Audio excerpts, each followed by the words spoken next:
di Gawean Podcast. Kerjain ide lo. Oke, selamat pagi. Assalamualaikum warahmatullahi wabarakatuh. Kembali lagi bersama dengan Hendry dari di Gawean. Kali ini kita punya tamu yang spesial yang pastinya menjadi tertarik buat teman-teman untuk menyimak, menonton, mendengarkan sambil ngemil-ngemil apa yang perlu di-emil deh. Nah, kali ini kita kedatangan tamu yang namanya Mas Agus Fitriadi atau sering dipanggil Bang Dedi ya? Ya, selamat pagi Bang Dedi. Pagi. Selamat datang di tempat kami, selamat datang di Gawein. Ya. Terima kasih sudah menyempatkan waktunya untuk datang ke sini. Oke, Sehat ya Bang? Alhamdulillah sehat. Nih teman-teman, Bang Dedi ini mempunyai profesi luar biasa. Kalau kita tahu, teman-teman pasti akan lihat apa sih sebetulnya profesi Bang Dedi.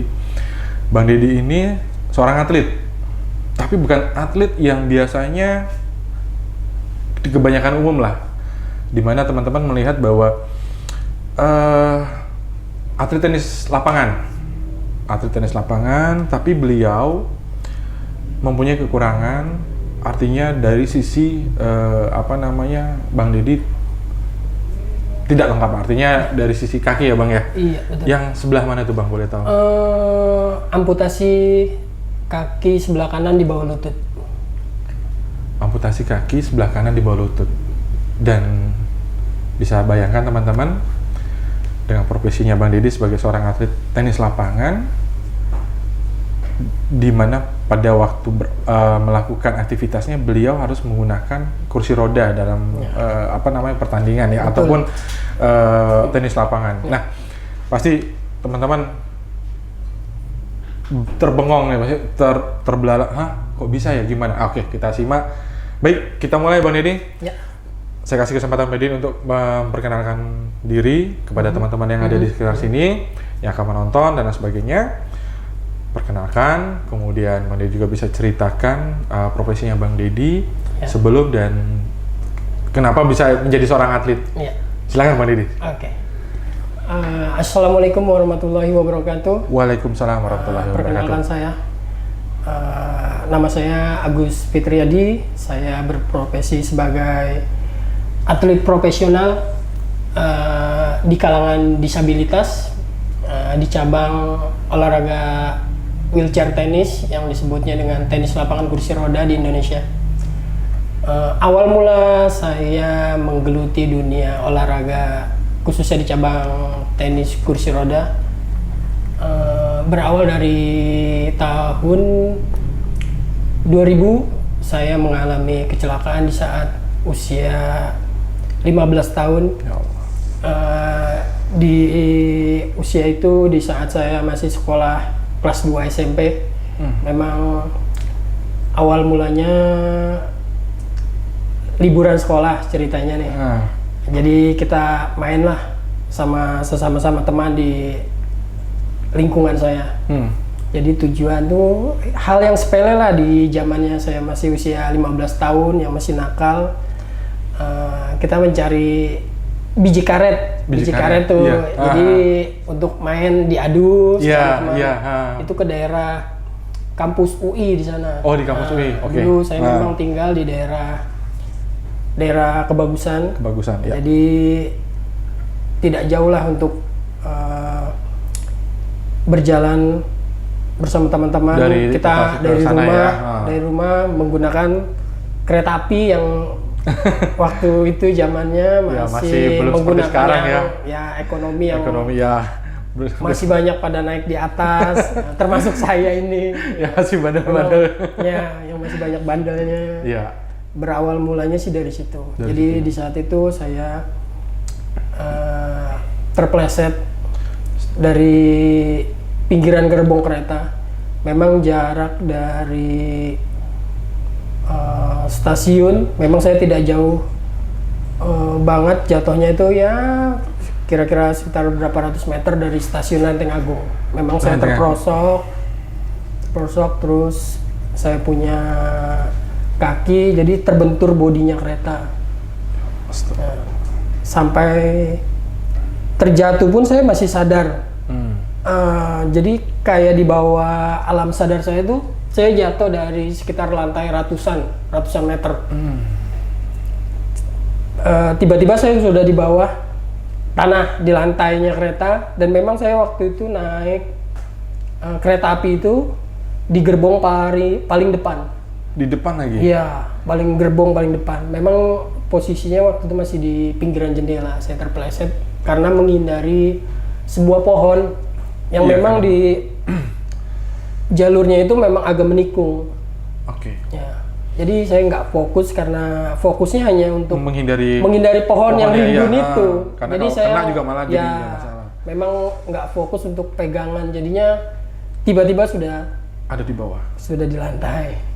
Dan itu posisi kereta masih tetap berjalan? Kereta masih tetap berjalan, saya masih di bawahnya. Jadi memang posisinya saya merosot, jadi terbentur saya punya beberapa jari kaki di bagian sebatas mata kaki sampai bawah.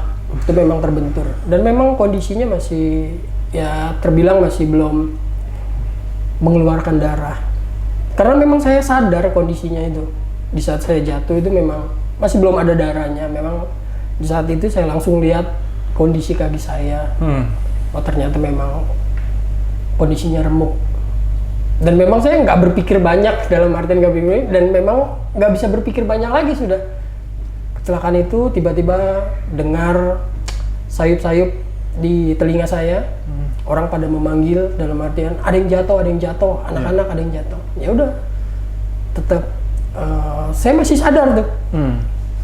Memang prosesnya agak lumayan lama karena memang di usia saya masih 15 tahun, terus belum punya identitas. Iya. Jadi yang menolong pun di area stasiun itu masih bingung. Mau menghubungi siapa? Ada yang kenal apa enggak? Anak ini siapa? Itu yang terdengar di telinga saya hanya itu aja. Terus akhirnya mungkin ada teman saya yang jatuh gitu.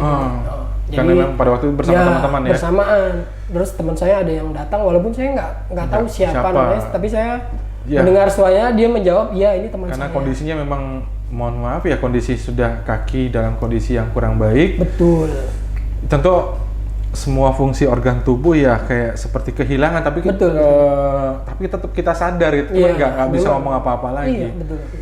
Ya kalau bahasa ininya blackout lah, blackout. Karena kalau blackout yang ada kan memang ngelap, hilang. Ini Bang Didi masih kondisi sadar, tapi teman-teman bisa bayangin umur 15 tahun jatuh dari atas gerbong kereta api dan paling depan. Di sini sebetulnya yang jujur Bang Didi saya bayangkan itu adalah, ya Allah masih sayang nih kan. Betul. Saya nggak tahu nih ceritanya, karena namanya kepleset. Bisa saja posisi Bang Didi itu ketika jatuh berada di dalam pinggirannya peron, ya kan? Artinya kereta posisi berjalan dengan kecepatan yang dia tidak bisa berhenti seenaknya. Dia harus terus jalan gitu, bukan kayak sepeda motor atau mobil ataupun truk, bis ketika menabrak sesuatu dia bisa langsung ngerem dan mendadak. Kalau kereta tidak bisa, dia tetap berjalan, berhentinya akan cukup jauh gitu. Tapi pada waktu kejadian itu kereta berhenti akhirnya? Enggak. Tetap berjalan? Tetap berjalan, karena dia baru lepas dari stasiun Lenteng Agung. Dia kereta itu ya ibaratnya ya nggak mau tahu siapapun dia orangnya, dia akan terus berjalan. Nah, kan tadi Bang Didi bilang ada temannya Bang Didi yang menghampiri lah, terus oh ini teman saya nih, saya mengenal. Posisi dia apakah dia artinya setelah kejadian kan Bang Didi berkomunikasi dengan dia ya. Betul. Dia itu pada di posisi kereta atau dia turun atau bagaimana nih akhirnya? Jadi dia selepas dari stasiun itu, dia turun di stasiun berikutnya dan dia kembali lagi. Oh. Jadi dia tetap kembali lagi kan. Mungkin dia dalam kondisi panik. Jadi juga nggak bisa turun kan, karena kan kereta tetap berjalan kan ya. Tunggu di stasiun berikutnya baru mereka kembali lagi. Nah, setelah teman-temannya Bang Didi mengetahui Bang Didi mengalami suatu kecelakaan ataupun jatuh dari itu, mereka pasti bercerita nih kan. Nah, mereka membawa Bang Didi gimana? Orang tua dihubungi dan sebagainya, mungkin bisa diceritain Bang Didi. Mereka sih sebagian ada yang menghubungi ya, entah dia waktu itu kan zamannya masih alat komunikasi memang masih susah, terbatas, masih iya, terbatas. Mungkin ada beberapa teman saya yang menyampaikan ke sana, pulang ke rumah lah. Iya, akhirnya satu-satunya cara pada waktu itu ya. Betul memang. Akhirnya mereka menyampaikan dan akhirnya memang di saat itu ya keluarga saya juga panik kan. Ya pasti. Ibaratnya kalau untuk istilah saya kan memang orang Betawi, mereka kalang kabut dalam artian kok bisa nyampe kejadian kayak gini. Memang orang tua pun jadi bingung, dalam artian bingung tuh nggak bisa ngomong apa-apa ya mereka akhirnya tiba sampai di lokasi. Memang mereka langsung menyebut nama saya dengan nama Dedi dan langsung saya jawab iya. Mereka memastikan dalam artian kondisi anak ini masih keadaan hidup atau tidak. Yeah. Karena mereka memanggilnya kan ada tanda tanyanya jadinya. Ded.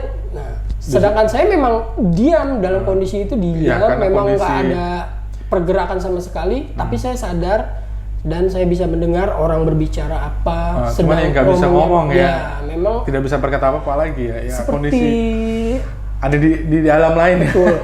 Dia dibilang ngedrop, memang kondisinya memang yang nggak bisa ngomong apa-apa saya. Iya. Ditanya ya saya jawab udah secukupnya. Kondisi yang normal terjadi ketika kita itu mengalami sebuah accident, teman-teman. Artinya hal yang terjadi, ya nanti ini ada bahasan menarik dengan narasumber yang lain ya, menyangkut kejadian ini. Karena ketika tiba-tiba orang itu mengalami sebuah accident, entah itu tadi jatuh, entah itu tadi tertabrak dan lain sebagainya, dampak atau efek yang terjadi adalah dia hanya bisa, ya ada shock ya, ada shock yang terjadi dan dia hanya bisa diam. Nah, kemudian Mbak Didi, dari setelah jatuh, kemudian diputuskan untuk dibawa pastinya ke rumah sakit ataupun tempat pengobatan. Nah, itu apakah langsung dirujuk ke rumah sakit atau bagaimana? Memang waktu itu?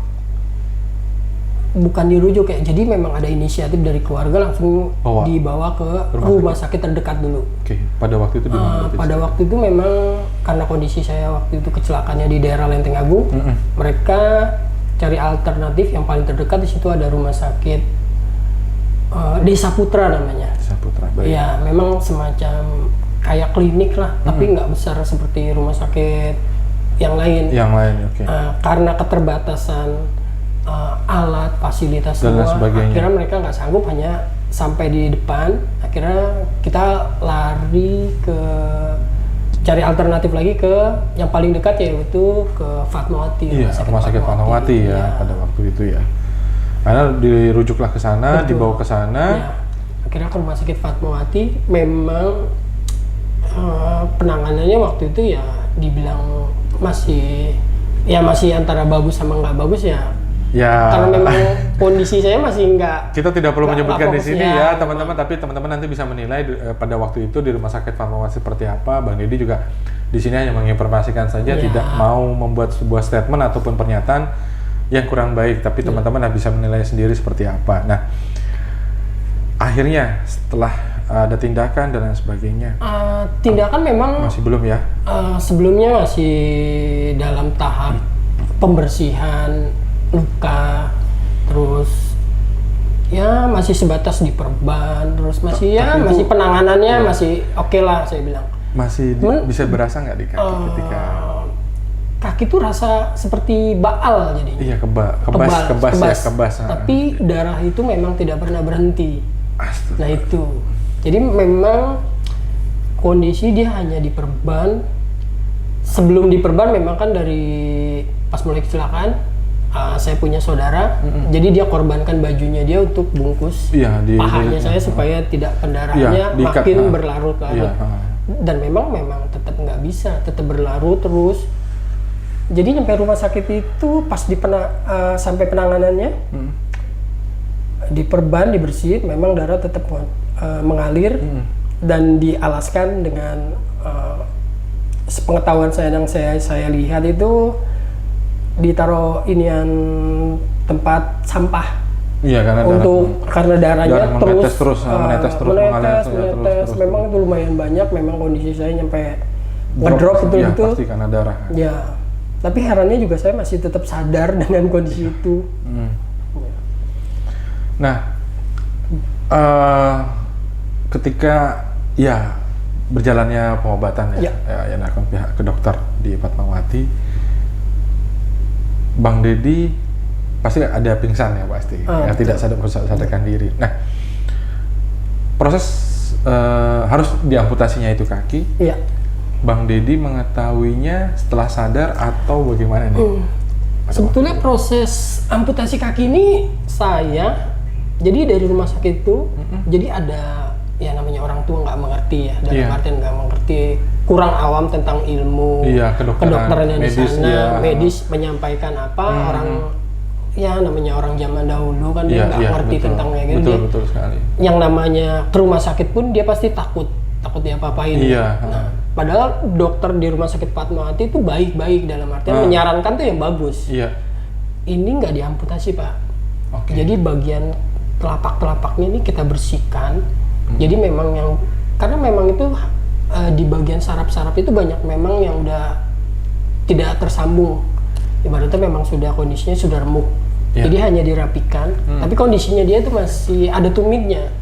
Jadi masih bisa diperbaiki kata dokter itu. Ya. Cuman orang tua karena dapat masukan dari sesama pasien di IGD itu banyak kan. Udah Pak, Bapak anaknya dibawa ke sini aja ke tempat alternatif gini-gini. Nah, jadi dengar omongan-omongan dari saudara dari ini. Akhirnya memaksakan diri.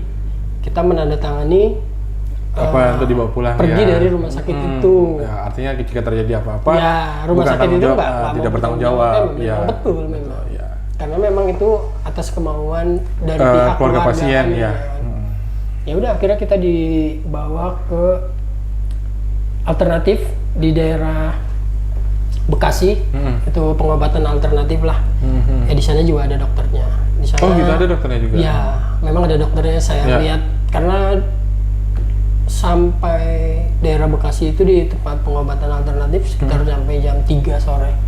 Itu baru ditangani, dibersihkan lagi, terus saya punya, dia memang masih ada 5 jari di kaki saya itu, tapi hanya menempel di kulitnya saja, karena memang udah remuk. Jadi diperbaiki, dijahit sama mereka, disopak lagi lah, pakai benda.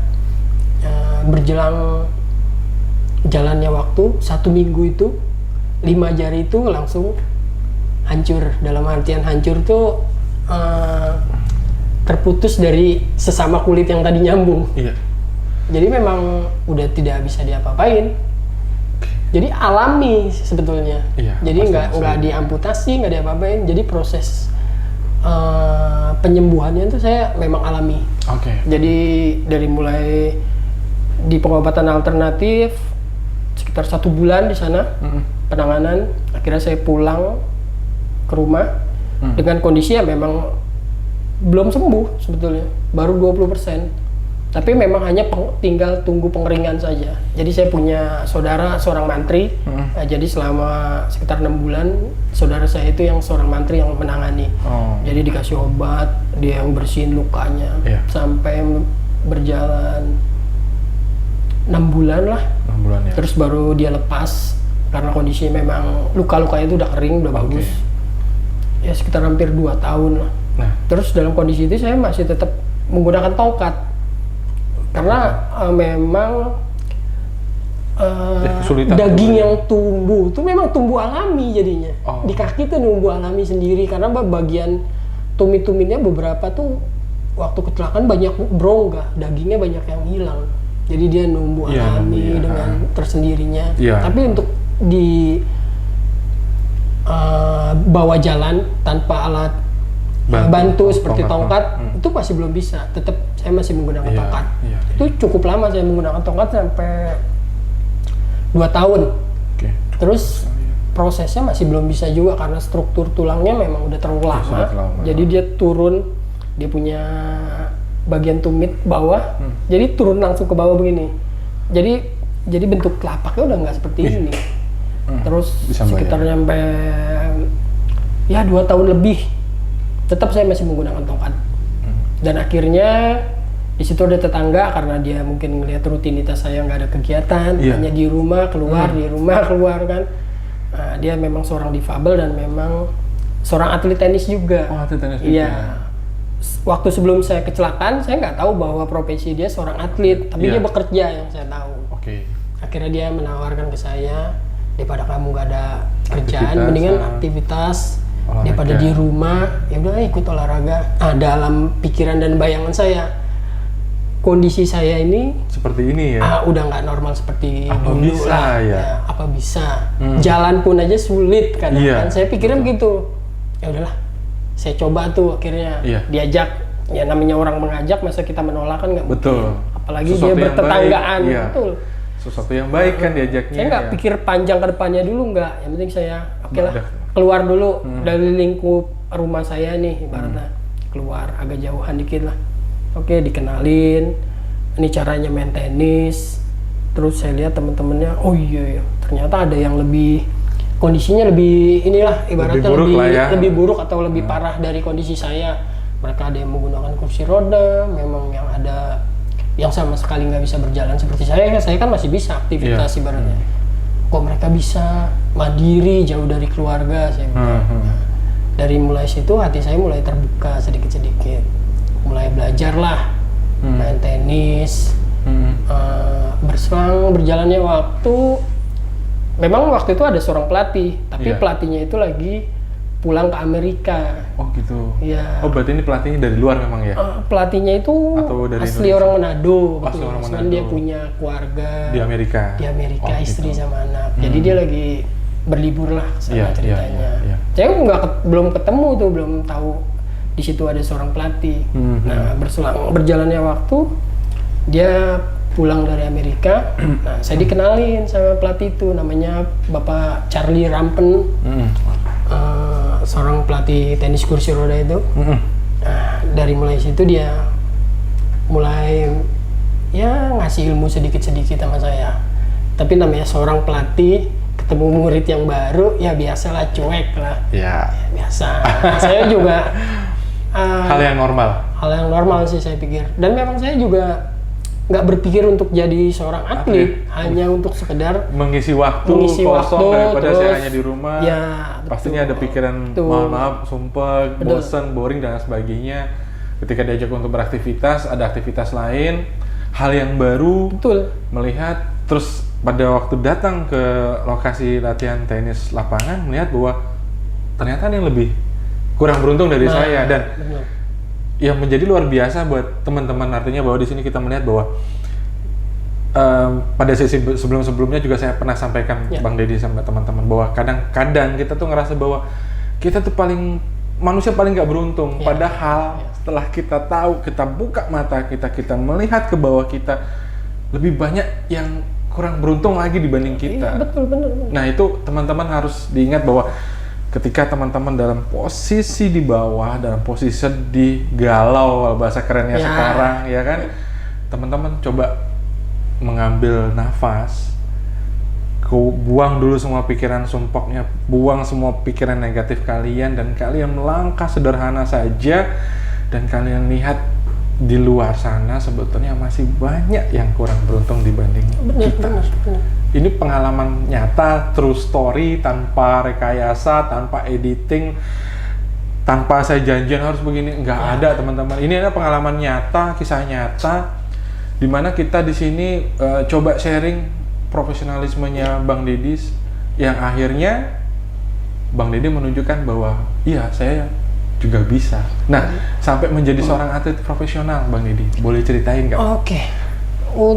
Sampai saya menjadi seorang atlet profesional ya semenjak saya ketemu seorang pelatih itu, langsung dia mulai ada komunikasi, digembleng. Dia tanpa banyak cerita, besok latihan pagi ya.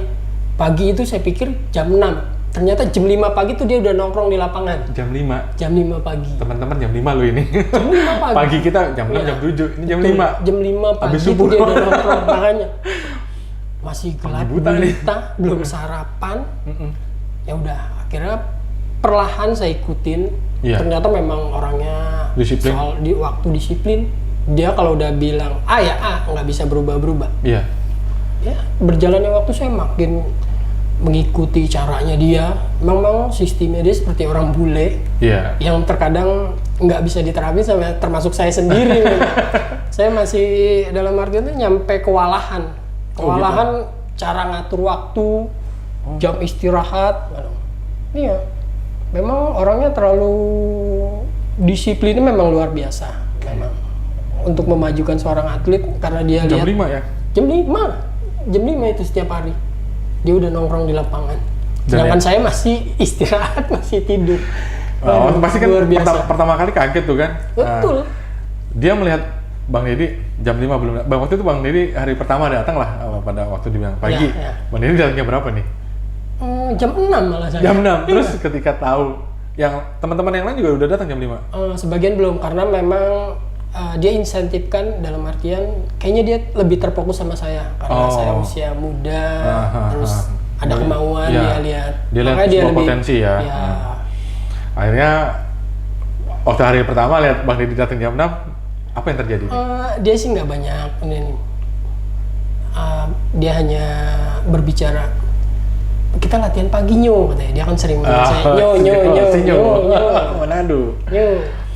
Oh iya, B. Saya sering manggil dia kan si Babe. Iya, B. Pagi. Iya, ini pagi, B. Ya paginya lebih pagi lagi. Ada jam 5 ya? Oke. Pagi, soalnya kita banyak persiapannya. Belum pakai ini, belum ini. Ya oke lah kalau ini. Makin ini dia masih dalam artian masih kalem. Ya, belum ada kerasnya belum keluar. Kerasnya berjalannya waktu sekitar berapa bulan baru kelihatan. Baru kelihatan. Garangnya. Tanduknya dikeluarin ya. Seorang pelatihnya memang disiplinnya. Tapi saya dengan caranya dia seperti itu jadi terbiasa. Betul. Lebih awal bangun paginya, istirahatnya lebih teratur. Awal, ya. Lebih teratur. Itu latihan pagi jam 5? Iya. Setiap hari atau berapa hari sekali dalam seminggu? Setiap hari? Itu setiap hari. Setiap hari? Senin, Selasa, Rabu, Kamis, Jumat, Sabtu, nggak ada liburnya? Betul, nggak ada liburnya. Betul. Teman-teman setiap hari? Setiap latihan hari. Loh. Dan sampai saya... Istirahatnya nggak ada? Nggak ada istirahatnya untuk saya. Benar-benar nggak ada istirahat. Iya.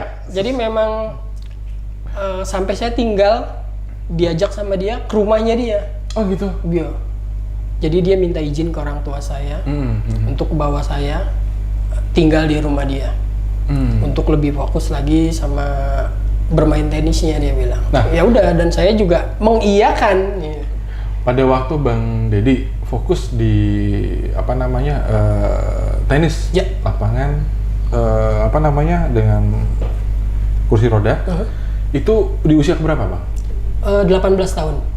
Berarti dari umur 15, 3 tahun, cukup lama lah ya 3 tahun. Ya artinya 3 tahun di mana kondisi terpuruk lah ya. Betul, kemudian Bang Deddy bangkit di usia ke-18, menggeluti tenis lapangan kursi roda. Nah, dari proses Bang Deddy memutuskan untuk total all out masuk di tenis lapangan kursi roda, sampai akhirnya Bang Deddy bisa menunjukkan sebuah prestasi di umur berapa Bang? Berjalannya waktu 2 tahun itu saya udah bisa bersaing di kelas yang junior. Oh iya, karena dulu masih pada zamannya junior ya. Di sekitar tahun 2005 lah. Oh 2005 ya? 2005, saya mulai itu 2003 lah. 2005 saya udah mulai juara di kelas junior yang di kelas kategorinya wheelchair tenisnya. Ya itu saya juaranya. Itu masih tingkat nasional. Nasional ya? Itu juara keberapa nih? Juara 1, saya juaranya. Ya. Terus next tahun berikutnya langsung dikelompokkan dengan kelompok yang memang udah seniornya. Oh gitu. Ya itu nyampe babak next level ya? Ya next level itu nyampe babak semifinal. Tapi ketika Bang Deddy pada waktu proses ya kan di 2005 mendapat suatu prestasi yang luar biasa, juara 1, apa sih yang Bang Deddy rasakan? Percaya nggak percaya nih? Di antara saya sih percaya nggak percaya, memang betul. Oh saya bisa ya? Oh bisa gitu kan? Bisa. Terus walaupun memang hadiahnya nggak seberapa, memang kok bisa. Dan satu ya ada kebanggaan tersendiri buat saya, apalagi buat keluarga saya kan, yang tadinya ya bukan siapa-siapa, orang rumahan, minderan ibaratnya. Ya ada sedikit punya kepercayaan dirinya lebih. Dan prestasi yang luar biasa. Memang awalnya sih saya nyari kepercayaan diri dulu, dalam artian tuh ya, ini yang untuk bertemu banyak orang tuh memang paling susah. Dalam artian paling susah mindernya ini. Memang saya akuin selama 3 tahun tuh saya untuk bertemu orang lain aja masih, sulit banget. Nanti dianggap gimana, dianggap gimana. Padahal mah orang beranggapan nggak gimana-gimana, cuman karena dari perasaan saya orang beranggapan, kok kakinya kayak gitu, kok dia pakai tongkat seperti itu. Iya.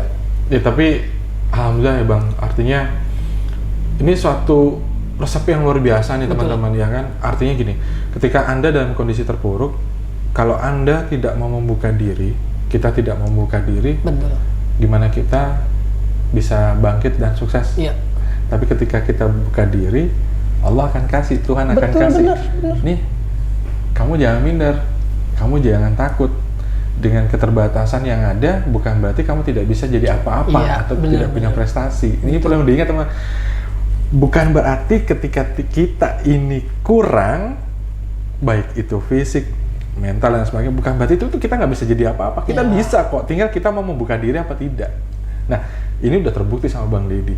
3 tahun dia dalam kondisi di mana mempunyai krisis kepercayaan diri, bukan mencari sih sebetulnya, dia lagi ngumpulin. Karena apa? Memang pada posisi seperti itu saya bisa ngerasain bahwa bukan hal yang gampang untuk ketemu orang lain, karena orang lain padahal memang tidak seperti itu, cuma karena ada dari diri kita. Nah, ada Bang Deddy memutuskan untuk mengikuti tenis lapangan kursi roda dan dia bisa prestasi. Di situ Bang Deddy juga pas mikir, ya Allah seneng banget nih, ya Allah gue nggak percaya nih, ternyata saya bisa gitu walaupun dengan kondisi yang seperti ini. Nah, tadi sebelum kita melakukan podcast ini atau wawancara ini, saya tuh nanya sama Bang Deddy, Bang, gimana caranya sih Bang? Kursi roda, pegang raket, tenis lapangan. Teman-teman bisa bayangin nggak?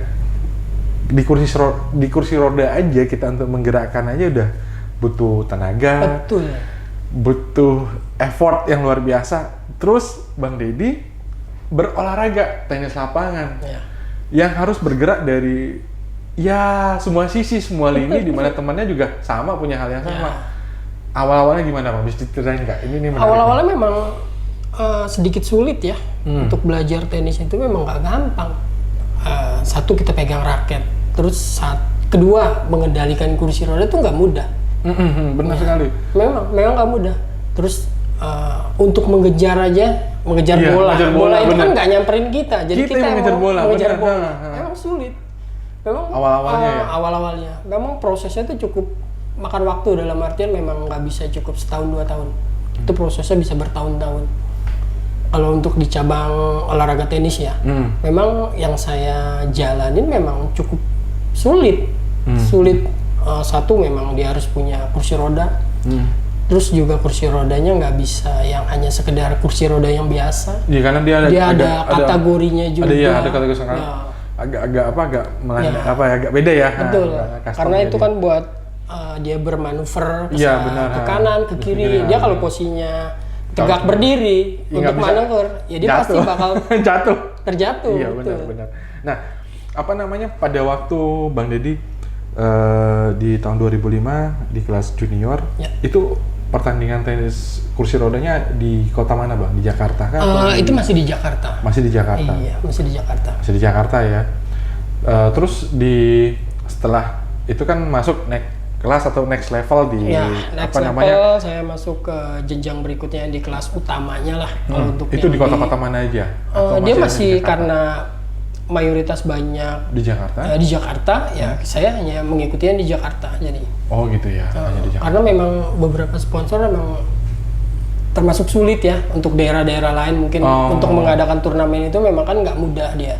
Karena kan yang mengadakan dan atlet-atlet yang berdatangan juga atlet yang difabel. Jadi memang perlengkapan ini dia misalnya contoh dalam artian dia yang pakai kursi roda, otomatis kan dia bawa kursi roda buat alatnya lagi. Kalau saya kan memang menggunakan protese ibaratnya kaki palsu. Jadi kan saya cukup bawa alat spotnya aja, jadi hanya satu alat. Kalau dia bisa ya dipakai dia, terus kursi rodanya dia memang terkendalanya itu kita kalau pergi-pergi yang jarak jauh ya.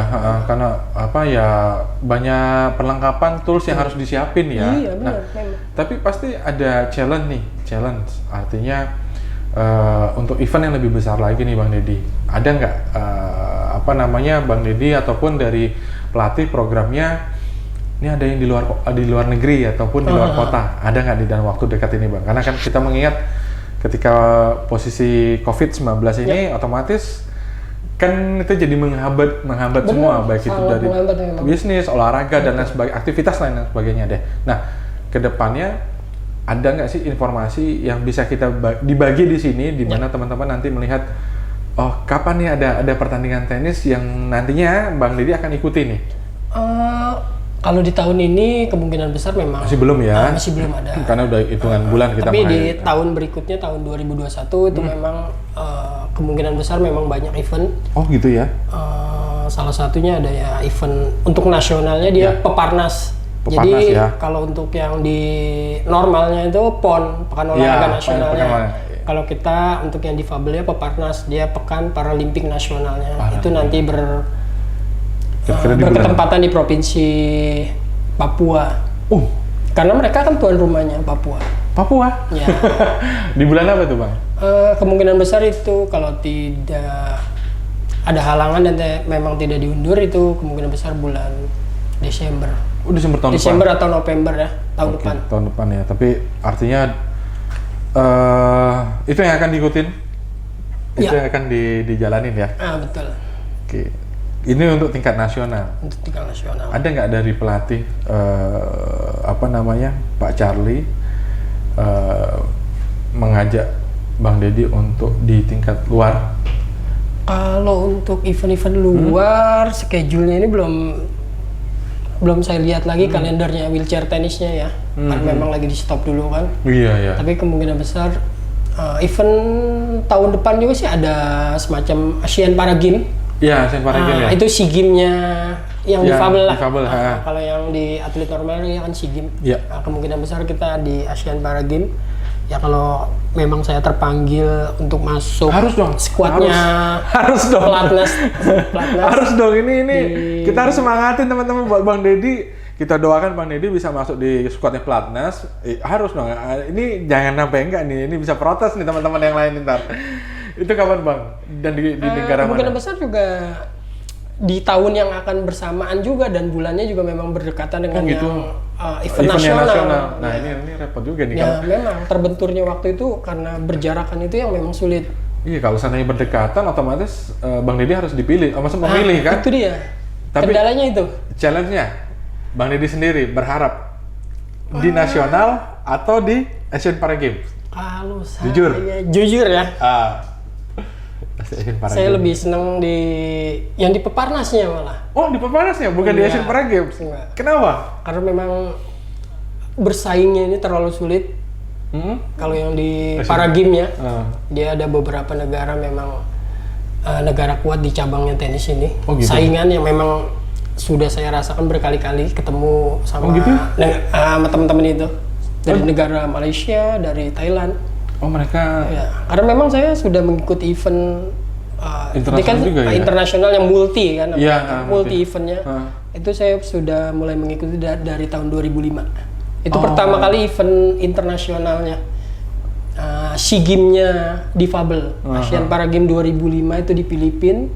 Saya ikut, saya menyumbangkan medali perunggu 2. Alhamdulillah. Ya, terus di 2 tahun berikutnya tambah juga. Bangga nih ya. Jujur saya merinding nih. Kenapa? Ini luar biasa loh teman-teman. Artinya kalian please deh kalau nganggap bahwa saya nggak bisa apa-apa. Halo, depan saya nih Bang Deddy dengan punya keterbatasan fisik, dan dia bisa berprestasi. Nah, kita yang udah lengkap terus kita nyerah. Apa kabar dunia nih ceritanya? Sebenarnya nggak Bang? Artinya ya.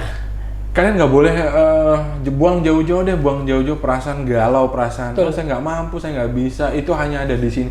Apa yang kalian pikir di sini itu menjadi kenyataan. Tapi kalau kalian pikir di sini adalah dengan suatu prestasi, jadinya ya seperti ini nih, prestasi yang luar biasa. Iya. Berarti lebih tertarik dengan apa namanya yang di nasional ya, Iya. yang di Papua ya. Iya, memang kalau yang di Papua tuh, jadi saya punya misi tersendiri. Oh gitu ya. Jadi memang ada targetnya tersendiri dan memang ya sebagai seorang atlet apa sih yang kita cari memang satu ya kebanggaan. Pastilah itu. Memang ya kita, kan? memang sih yang paling utama memang mengharumkan nama bangsa kan. Memang tapi saya sudah berkali-kali ikut di event internasional, memang kesempatannya itu untuk meraih medali emas itu memang masih terkendala. Tapi memang alat, tapi bisa kok, fasilitas. bisa, yakin kok bisa. Sampai saat ini sih saya masih belum bisa merasakan memang. Tapi saya terus masih berusaha. Kita teman-teman harus mendoakan dan menyemangati Bang Deddy. Kita doakan beliau bisa mendapatkan medali emas di tingkat internasional. Yes. Someday Bang Deddy harus wujudin itu. Amin, mudah-mudahan. Ketika bisa wujudin itu, kita undang lagi di sini untuk nih medalinya nih. Ini podcast yang kita akan bilang, Bang, ini yang pada waktu itu dan ini Bang Deddy ternyata bisa mewujudkan, alhamdulillah. Nah, ya. Bang, terakhir pesan buat generasi muda yang bisa Bang Deddy sampaikan buat teman-teman sekalian ini yang menonton kita di sini nantinya di apa namanya podcast di Gawean. Kasih dong Bang pesan buat generasi muda saat ini. Pesan dari saya sih ya sesama yang penyandang disabilitas ya. Nah, terutamanya memang satu sih jangan minder memang. Kalau memang ada tujuan yang pengen dituju dalam artian entah di bidang prestasi, entah di bidang macam-macam lah. Ya, satu sih jangan minder. Tetap fokus, dalam artian tetap fokus tuh kita punya satu tujuan, misalnya kalau di cabang olahraga misal tenis ya satu aja yang kita gelutin, dalam artian ya kita fokus ke satu aja. Jadi jangan bercabang-cabang, memang sulit untuk majunya.